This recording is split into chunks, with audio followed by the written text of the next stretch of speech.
আজ সকাল থেকে বড় খবর, হুমায়ুনের বাড়িতে পৌঁছে গেল পুলিশ। এদিকে অপরূপার স্বামীকে গ্রেফতার এনআইএর, অপরদিকে মোথাবাড়ি কাণ্ডে আজ এনআইএর চার্জশিট। আজ এই তিন বড় খবরে নজর রেখেছি। হুমায়ুনের বাড়িতে পুলিশ, অপরূপার স্বামীকে গ্রেফতার এনআইএর, অন্যদিকে মোথাবাড়ি কাণ্ডে আজ এনআইএর চার্জশিট।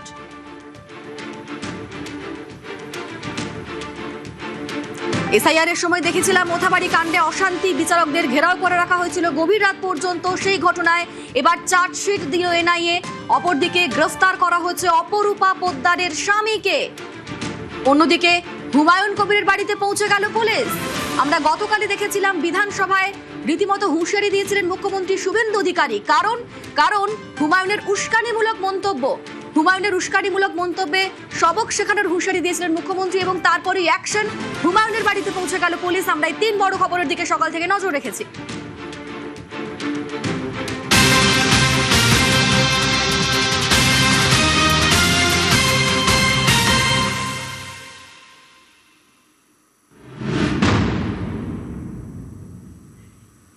অপরূপা পোদ্দারের স্বামী গ্রেফতার, সাকির আলীকে গ্রেফতার এনআইএর। আরামবাগের প্রাক্তন তৃণমূল সাংসদের স্বামী গ্রেফতার। 2023 সালে রিষড়ায় রামনবমীতে অশান্তি, সেই ঘটনাতে এবার গ্রেফতার অপরূপা পোদ্দারের স্বামীকে গ্রেফতার। সাকির আলীকে গ্রেফতার করলো এনআইএ। আরামবাগের প্রাক্তন তৃণমূল সাংসদ তার স্বামীকে গ্রেফতার করা হয়েছে। 2023 সালে রিষড়ায় রামনবমীতে অশান্তির ঘটনা, রিষড়ায় রামনবমীতে অশান্তি মামলায় এবার গ্রেফতার রিষড়া পুরসভার কাউন্সিলর সাকির আলীকে গ্রেফতার করা হয়েছে। আমাদের সঙ্গে অমিত রয়েছেন প্রতিনিধি।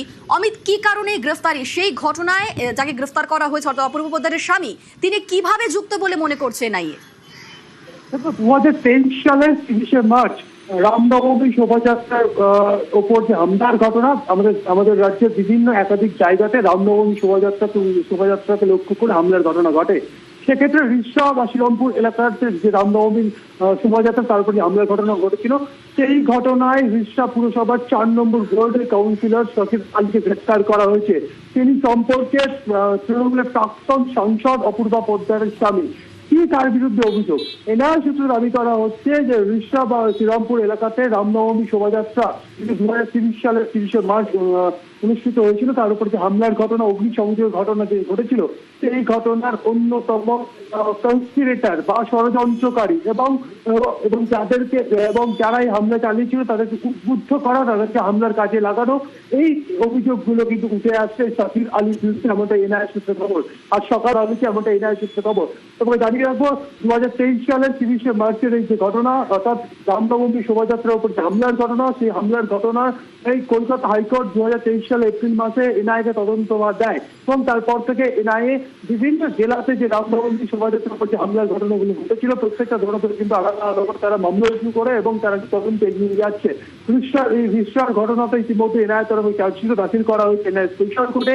আজকে অপরূপা পোদ্দারের স্বামী সাকির আলী, যিনি 4 নম্বর ওয়ার্ডের কাউন্সিলর রিষড়া পুরসভা, তার বাড়িতে অভিযান চালানো হয় এনআইএ তরফে এবং তাকে ইতিমধ্যে গ্রেফতার করা হয়েছে। যার বিরুদ্ধে আমি আরো একবার বলবো, এনআইএ সূত্র থেকে এটা দাবি করা হচ্ছে যে হামলার ঘটনা ঘটেছিল, যে অগ্নিসংযোগের ঘটনা ঘটেছিল, সেই ঘটনার নেপথ্যে যারা মাস্টার মাইন্ড রয়েছে, যারা ষড়যন্ত্রকারী রয়েছে, যারা পরিকল্পনা করেছিলেন, কনস্পিরেটর, তাদের মধ্যে সাকির আলী অন্যতম, এমনটা কিন্তু এনআইএ সূত্রে খবর। এবং যারা হামলা চালিয়েছিলেন তাদেরকে উদ্বুদ্ধ করা, তাদেরকে কাজে লাগানো, এই ধরনের অভিযোগ কিন্তু উঠে এসেছে সাকির আলীর বিরুদ্ধে, এমনটা এনআইএ সূত্রে দাবি করা হচ্ছে। বেশ, ধন্যবাদ অমিত।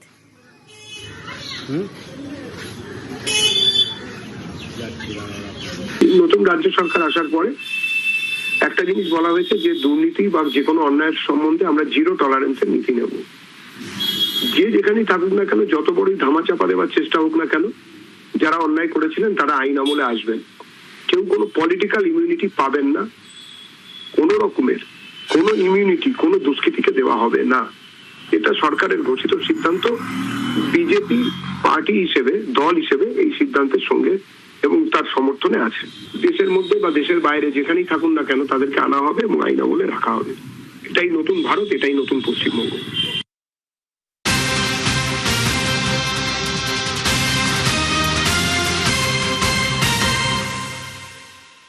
হুমায়ুন কবিরকে হাজিরার নোটিশ নোটিশ, উস্কানিমূলক মন্তব্য বিতর্কে হুমায়ুনকে নোটিশ পাঠানো হলো। মুখ্যমন্ত্রীর হুঁশিয়ারির পরই অ্যাকশন।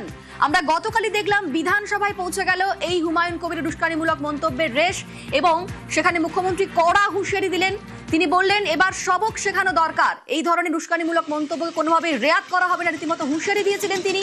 আর মুখ্যমন্ত্রীর হুঁশিয়ারির পরেই অ্যাকশন। নোটিশ দিতে শক্তিপুরে হুমায়ুনের বাড়িতে পৌঁছে গেল পুলিশ।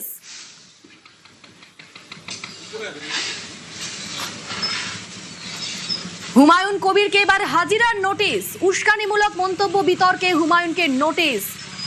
গতকাল মুখ্যমন্ত্রীর কড়া হুঁশিয়ারির পরই অ্যাকশন। নোটিশ দিতে শক্তিপুরে হুমায়ুনের বাড়িতে পৌঁছে গেল পুলিশ।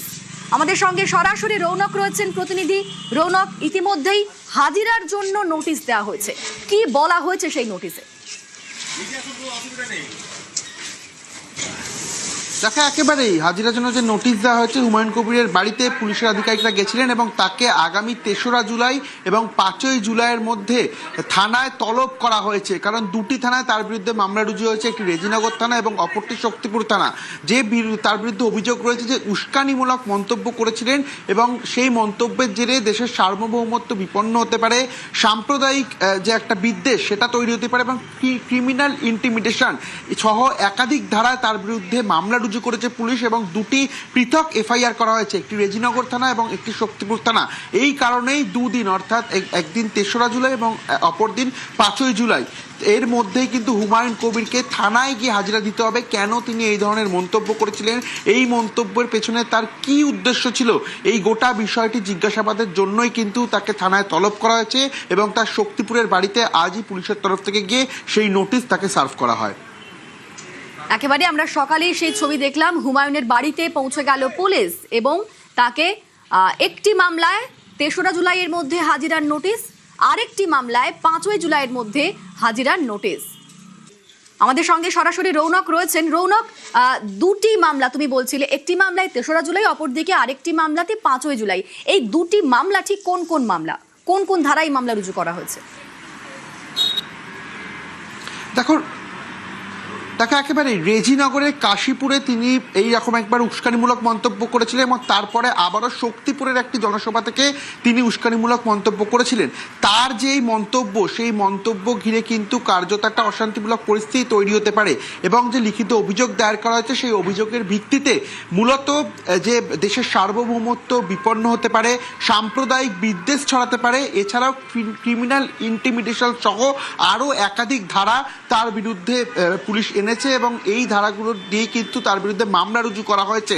তুমি জানো ইতিমধ্যে এই ঘটনাকে কেন্দ্র করে মুখ্যমন্ত্রী যে হুঁশিয়ারি গতকাল বিধানসভা থেকে দিয়েছিল, তার 24 ঘন্টার মধ্যেই এই হুমায়ুন কবিরের সঙ্গে এই সভাগুলিতে যে সাগরেদদার ছিল তাদেরকে গ্রেফতার করা হয়েছে এবং তার বিরুদ্ধে একাধিক ধারায় ইতিমধ্যে মামলা রুজু করে পুলিশ তদন্ত করেছে এবং তিনি কেন এই উস্কানিমূলক মন্তব্য করেছিলেন, তার পেছনে ঠিক কী উদ্দেশ্য ছিল, এই বিষয়টি জানতেই কিন্তু তাকে থানায় তলব করা হয়েছে। একটি মামলায় 3রা জুলাই এবং অপর একটি মামলায় 5ই জুলাইয়ের মধ্যে তাকে থানায় গিয়ে যথাযথ উত্তর দিতে হবে এবং জিজ্ঞাসাবাদের সম্মুখীন হতে হবে। সেই মর্মেই কিন্তু আজ শক্তিপুরের বাড়িতে গিয়ে পুলিশের তরফ থেকে হুমায়ুন কবিরকে নোটিশ দেওয়া হলো। বেশ, হুমায়ুন কবিরকে হাজিরার নোটিশ দেওয়া হলো, উস্কানিমূলক মন্তব্য বিতর্ক, সেই বিতর্কেই হুমায়ুনকে নোটিশ।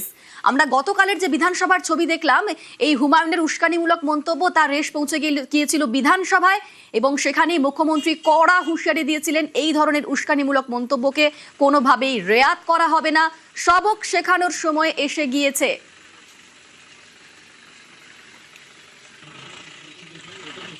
মুখ্যমন্ত্রীর এই হুঁশিয়ারির পর হুমায়ুন কবির কি বলেছিলেন শোনাবো।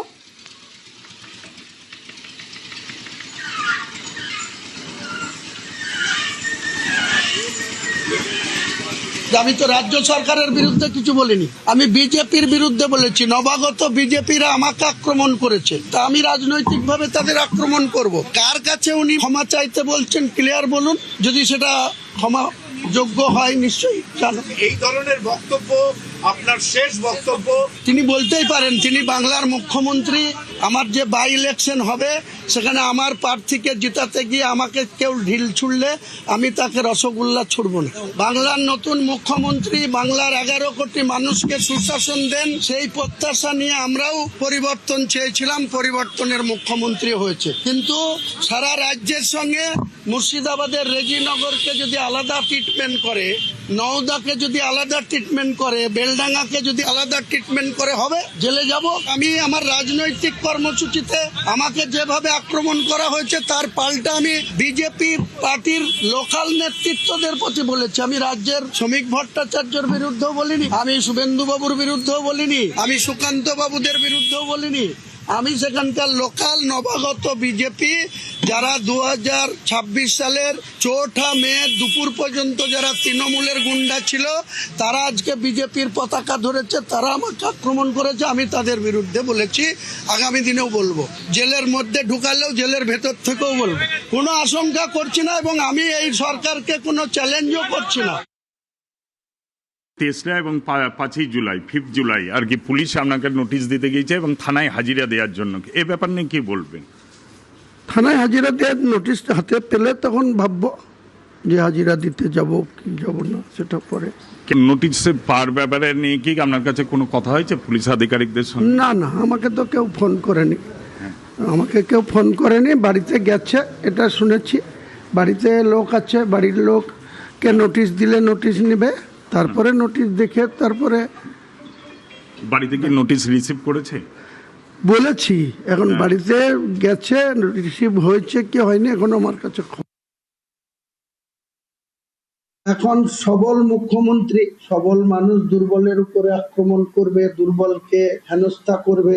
তো আমাদের ভাগ্যে যা আছে আছে, মরে গেলেও আমরা কোনো অন্যায় এর সঙ্গে কম্প্রোমাইজ করি না, করব না। 0 টলারেন্সের কথা বলছেন, সেটা ডায়মন্ড হাবড়াতে খাটছে, সেটা উত্তর 24 পরগনা, দক্ষিণ 24 পরগনা, 2 মেদিনীপুর, 2 বর্ধমান, কলকাতা, নদিয়া অব্দি 0 টলারেন্সের কার্যকারিতা দেখা যাচ্ছে। কিন্তু মুর্শিদাবাদে এসে আর 0 টলারেন্স থাকছে না।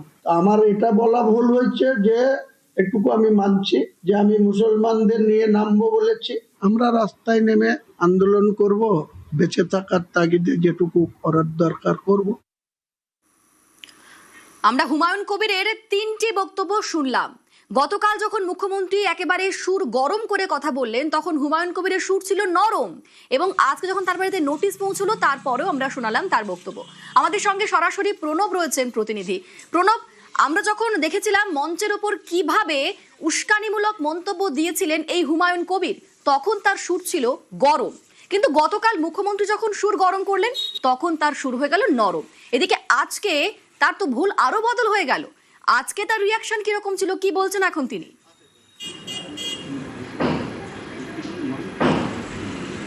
দেখো, আজকেও কিন্তু সুর কিছুটা হলেও নরম, কিন্তু যেহেতু 3 জনকে তার কর্মীদেরকে তাদেরকে গ্রেপ্তার করেছে, কিন্তু কর্মীদের মনে সাহস জোগানোর জন্য আজকে কিন্তু তিনি বলেছেন আইনিভাবেই কিন্তু তিনি মোকাবিলা করবেন।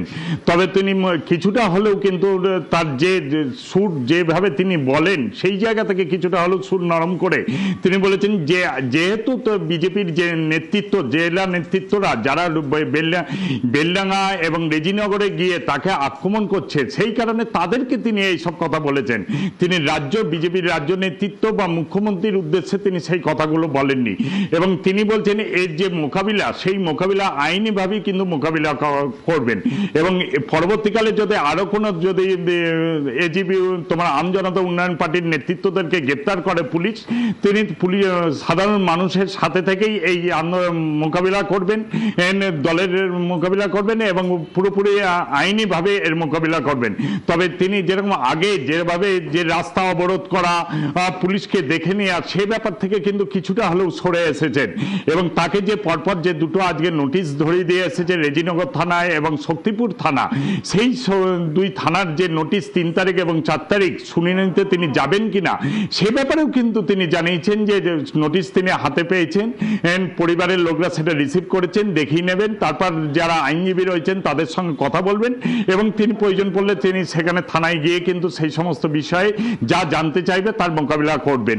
এবং কিছুটা হলেও কিন্তু আজকে তোমার আগের যে হুমায়ুন কবির যে ধরনের বক্তব্য তিনি পরপর 2টো জায়গাতে বেলডাঙ্গার কাশীপুর এবং রেজিনগরের তিনি শক্তিপুরে যে বক্তব্য রেখেছিলেন, পুলিশকে বিভিন্নভাবে আক্রমণ করে উস্কানিমূলক কথাবার্তা, সেই জায়গা থেকে কিন্তু আজকে কিছুটা হলেও সুর নরম রয়েছে। সঙ্গে থাকো প্রণব।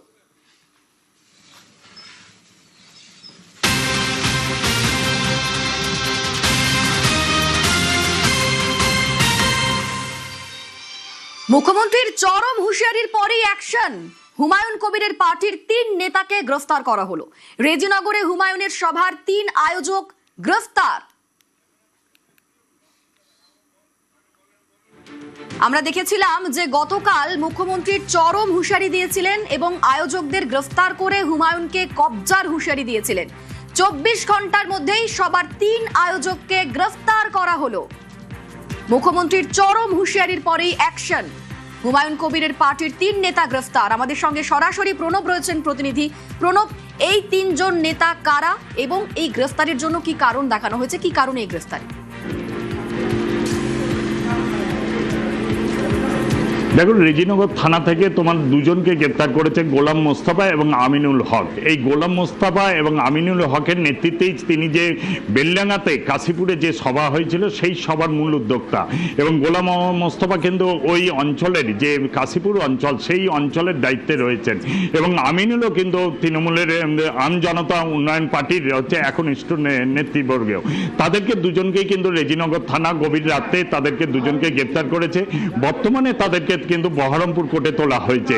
অন্যদিকে যে আনিসুর রহমান, সে কিন্তু হচ্ছে শক্তিপুর থানার পুলিশ তাকে গ্রেপ্তার করেছে এবং সে বহরমপুর যে সাব ডিভিশন রয়েছে সেই সাব ডিভিশনের সহসভাপতি আমজনতা উন্নয়ন পার্টি। এবং শক্তিপুরে যে সভা হয়েছিল সেই সভার কিন্তু মূল উদ্যোক্তা ছিল এই আনিসুর রহমান। এবং 3 জনে কিন্তু নেতৃবর্গীয় নেতৃস্থানীয় আর কি নেতা, এবং তাদেরকে কিন্তু 3 জনকেই আজকে বহরমপুর কোর্টে তোলা হচ্ছে। ইতিমধ্যে কিন্তু তাদেরকে তোমার বহরমপুর কোর্টে তোলা হয়েছে এবং তাদের সঙ্গে দেখা করার জন্য আমজনতা উন্নয়ন পার্টির যে চেয়ারম্যান হুমায়ুন কবির তিনি কিন্তু কোর্টে দেখা করতে যাচ্ছেন। বেশ, ধন্যবাদ প্রণব। মুখ্যমন্ত্রীর হুঁশিয়ারির পরে 24 ঘন্টার মধ্যেই সভার 3 আয়োজককে গ্রেফতার।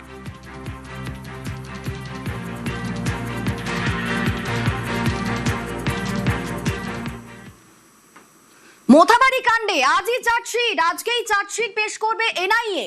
এসআইআর চলাকালীন মোথাবাড়িতে বিচারকদের গাড়িতে হামলার ঘটনা ঘটেছিল।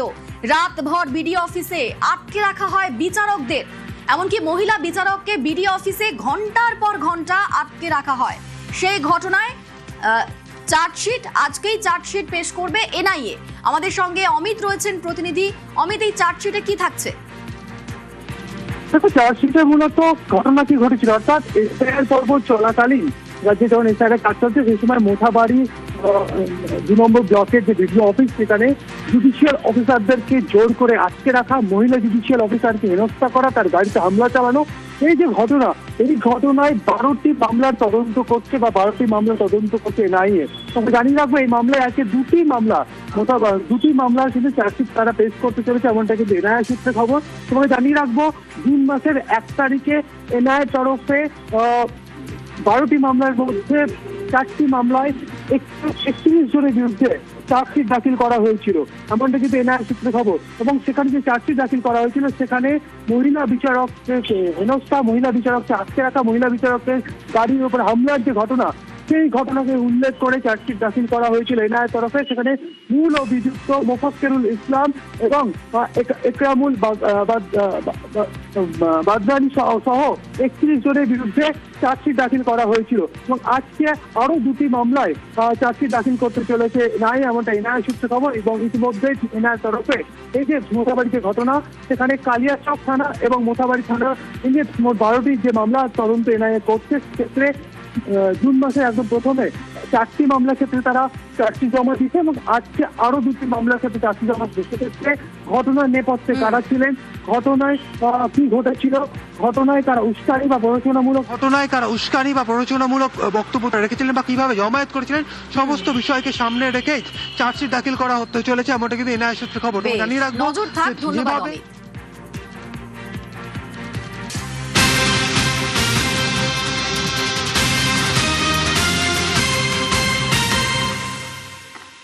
ইডি দফতরের সোনা পাপ্পুর স্ত্রী জমি জালিয়াতি মামলায় আগেই সোনা পাপ্পুকে গ্রেফতার করা হয়েছে। এবার ইডি দফতরে হাজিরা সোনা পাপ্পুর স্ত্রীর। জমি জালিয়াতি মামলায় আগেই গ্রেফতার করা হয়েছে সোনা পাপ্পুকে। এবার ইডি দফতরে হাজিরা সোনা পাপ্পুর স্ত্রীর। আমাদের সঙ্গে অনুপ রয়েছেন প্রতিনিধি। অনুপ, সোনা পাপ্পুর স্ত্রীর থেকে কোন কোন বিষয়গুলি জানতে চাইছে ইডি, কি কারণে জিজ্ঞাসাবাদ? দেখো, জমি জালিয়াতি মামলায় সোনা পাপ্পু তাকে ইতিমধ্যে গ্রেপ্তার করা হচ্ছে এবং ইডি হেফাজতে নেওয়ার পরে দীর্ঘ জিজ্ঞাসাবাদ করা হয়েছিল এবং একাধিক তথ্য যখন জিজ্ঞাসাবাদ করা হয় তার স্ত্রী সোমা পোদ্দার এবং আর্থিক দুর্নীতি থেকে শুরু করে একাধিক জমি দখলের একাধিক তথ্য মিলেছিল এবং তার নামে বিপুল পরিমাণ সম্পত্তি যে রয়েছে এমন সোমা পোদ্দারের নামে এমনটাই কিন্তু ইডি জানতে পারে। কোটি কোটি টাকার বেআইনি লেনদেন থেকে শুরু করে আগ্নেয়াস্ত্র কেনার যে চাঞ্চল্যকর তথ্য ইতিমধ্যে সেগুলো উঠে এসেছিল এবং সোনা পাপ্পুর স্ত্রী সোমা পোদ্দারকে তলব করার এবং সেই কারণেই আজকে দুপুরবেলা দেখা যায় সোমা পাপ্পুর স্ত্রী তিনি সরাসরি ইডি দপ্তরে আসেন এবং সোনা পাপ্পুর স্ত্রী সোমা পোদ্দারের ব্যাংক অ্যাকাউন্টে 6.80 লক্ষ টাকা জমা পড়ে তার প্রমাণ কিন্তু মিলেছে, তার ডকুমেন্টস মিলেছিল এবং সোনা পাপ্পুর স্ত্রীর নামে একটি মার্কিন পিস্তলও মিলেছিল, গুলি কেনা হয়েছিল। এগুলোই তদন্তকারী আধিকারিক তারা জিজ্ঞাসাবাদ করে জানতে চায় এবং সোনা পাপ্পু সম্পর্কে যে সমস্ত বেআইনি নির্মাণ থেকে শুরু করে একাধিক তোলাবাজির অভিযোগ ছিল সোনা পাপ্পু সম্পর্কে সমস্ত তথ্য জানতে চায়। সেই কারণে ইডির পক্ষ থেকে সোনা পাপ্পুর স্ত্রী সোমা পোদ্দার তাকে তলব করা হয়েছে এবং বিপুল পরিমাণ লেনদেন তার অ্যাকাউন্টে কিভাবে হয়েছিল, সোনা পাপ্পু কার কার মাধ্যমে টাকা এই লেনদেন করিয়েছিল, এই সমস্ত বিষয় জানার জন্যই তার বয়ান লিপিবদ্ধ করতে চায়। সেই কারণে ইডির পক্ষ থেকে আজকে তলব করা হয়েছে। ইতিমধ্যে ইডির পক্ষ থেকে জিজ্ঞাসাবাদ প্রক্রিয়া চলছে। বেশ, নজর থাক। ধন্যবাদ অনুপ।